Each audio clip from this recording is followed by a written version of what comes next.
From VOA Learning English, this is the Agriculture Report.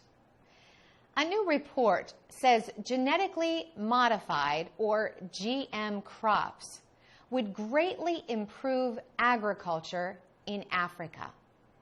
The policy group Chatham House released the report. It says African governments are unlikely to approve GM crops because opponents are spreading fear about its possible dangers. Rob Bailey is a writer of the report.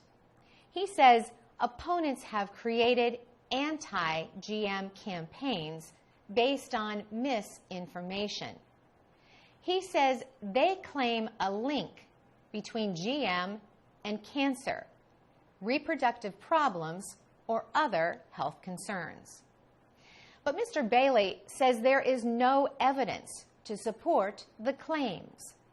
And he says GM crops offer the best hope of increasing productivity and dealing with climate change in Africa.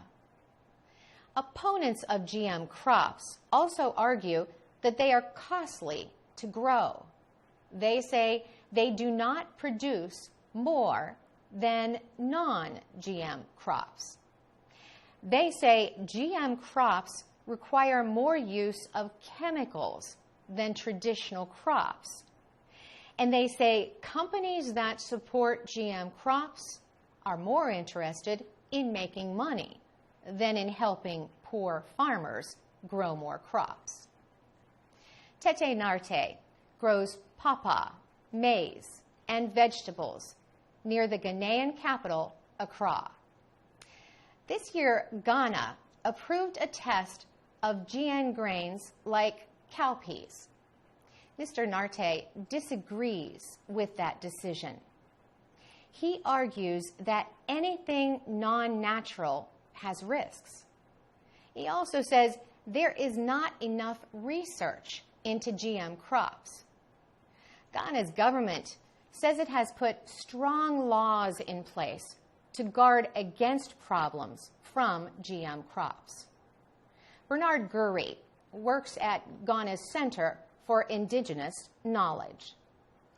He is worried that GM crops could force many of Africa's millions of small farms to stop growing food. For VOA Learning English, I'm Carolyn Presutti.